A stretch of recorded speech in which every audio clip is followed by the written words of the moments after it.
How do you explain to maybe a younger person who can get into a car and turn on a device and music comes out freely? They go into their house and turn on another device and music comes out freely, but that's illegal. That's a good one. A lot of times control, and we're seeing this be one of the ultimate issues with digital transmission when they're trying to determine, especially with satellite broadcasts, if you actually are a subscriber, does that give you the right to control what you're hearing, or is it going to be random, more like an old radio station? So the answer to your question actually has been, at this point they're arguing over it, and the answer is control, the extent to which you have control. So if you have control, then you have a legal obligation. Yes, and then that would put you in the subscription regime.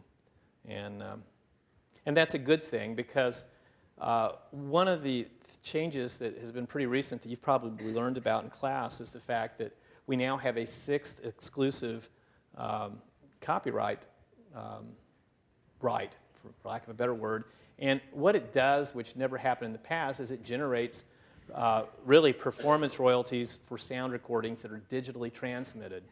Now, as you know probably from your classes, historically, if you hear, you turn on the radio in your car and you hear a song by some artist, somebody somewhere is theoretically, and it's going to be the publisher, is going to receive performing, some subject to an ASCAP or BMI blanket license, more than likely, some sort of performance royalty. And maybe, the artist is if they own a piece of the publishing, but if the artist is a person who does covers, they're not going to get any of that. And the record company or the producer who typically own the sound recording, because they financed it, they're not going to get any of that. Now in Europe, yes, they will. But for years, the RIAA and others have lobbied Congress, we want sound recording owners, which would be the record company and producers, to, receive some of the flow of money from the performance of from the broadcast, really, of their works.